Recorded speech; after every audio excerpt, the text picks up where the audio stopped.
Let's kick this pig.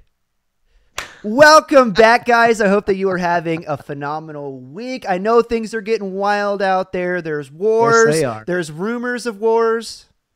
But take heart, dear friend, because you found a spot where you can come in, take a load off, and be refreshed with a little bit of common freaking sense. My name is Chris. I'm a Green Beret medic, a husband, and a father. And I'm Pastor Eric, and you could say, hey, I just heard that there was a war going on back there, and this is common freaking sense, and we would say, you heard right. Carry on. Of course, it's been that way for like decades. You're really not telling us anything new. True. Coming at you guys this week for the big idea. We are going to break down the victim mindset, or an external locus of control. We're going to talk about what it is, and then I'm going to poke my little hole in it and say why it's logically not a good worldview to have.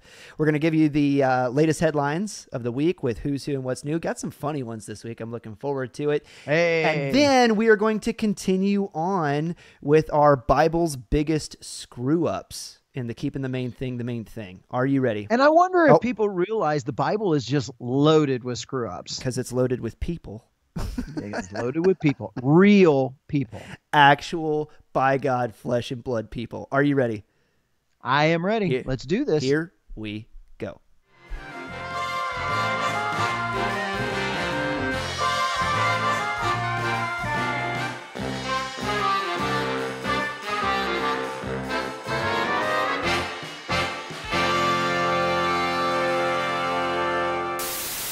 What is up, guys? We are going to dive straight into the big idea. You caught me with my beard brush, man. I didn't know you were launching. Dude. Okay, let's go. Let the boys watch. Let them learn. Yeah. Let them learn.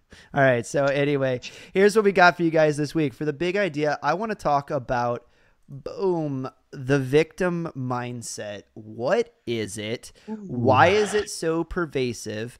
So we're going to define it, talk about why it's so pervasive, and then I'm going to poke my little hole in it about why it's logically unsound.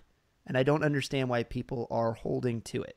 So, okay, so where's your, let me start with this. I'm going to ask you some questions. Where does your your definition of this come from? Right. So is this a secular? It is. It's going to be a secular psychological definition of what the victim mindset is. So in psychological terms, this would be somebody that exhibits what's called an external locus of control. They believe that you'll hear words like systemic oppression or systems of oppression, like things like that. Are basically the cause of all their problems. The easiest way to define it is somebody that can never take responsibility for themselves. What happens to you is not under your control. It's just start filling in the blanks. It's his fault, her fault, its fault, that's fault. You see what I'm saying? Versus, yeah, I see what you're saying. But let me ask you this: the material that you're reading that's making these definitions, are they? Is it pro responsibility, or are you hearing is the writing saying that culturally it is not their responsibility? In other words, control is taken out of their hand by the current culture. Which way is it defining? No, so where I'm getting the bulk of this from is a psychology textbook, and it is from the standpoint of trying to help somebody return that locus of control back to being internal. It's actually from like self-help literature. So people are able to seize control. The culture doesn't have it, and completely they can get it back. Absolutely. And the opposite of that external locus of control, which is the victim mindset of what we just talked about, would be an internal locus of control. And person that has this type of mindset is the person that says, I take responsibility for my actions. What happens to me, I have the ability to control my attitude. I have the ability to affect change for my situation and better it if I don't like the situation that I'm in, if that makes sense. Okay. I'm sorry. A song just came to my mind. I gotta be me. I gotta be me. Anyway, sort of. Yeah, that's not exactly where I was going. No, I know. But so the internal, if I hear these theories right, the internal needs to become whole so that it can affect the external. Would that be fair?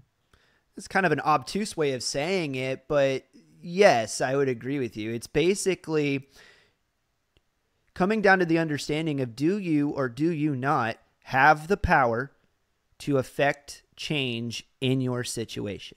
If you're the type of person that believes that you do, then you have a more internal locus of control. I can do it. I will change it. I don't like it, right? Versus somebody that has an external locus of control would say, it's not my fault. It's, she gave me the apple and I ate. That was the first thing that popped into my mind. It's not my fault, right? But it's the fault of the situation around you and not your actions in the situation. Okay, so when I was in psychology, a few decades before you, the whole idea was to bring a person to wholeness. So, is modern psychology, are they saying that the achievement of the internal is will bring about wholeness, and that is what they're after? Or are they saying that it's some mystical thing, and wherever you line out, that'll just be you? Or it's a lot close. What's the goal? It's a lot closer to the latter of what you just described than it is to the former. I don't necessarily want to run down that road of what the psychological definition of it is.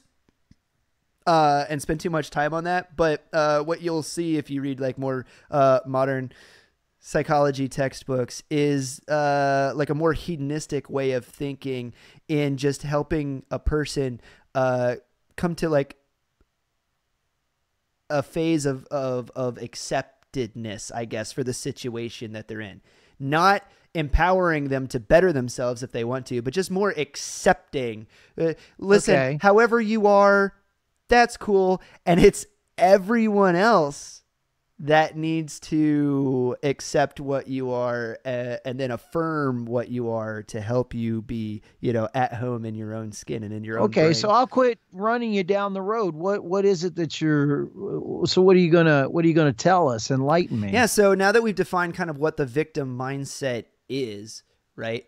And then you actually drew the other one out, which was a really good line of questioning. I want to talk about why I believe that it's logically incorrect. It's incoherent to hold this line of thinking, especially as it pertains to, we live in a systemically oppressive society that exerts its will on us and holds us down. And it's not my fault, that I am this way.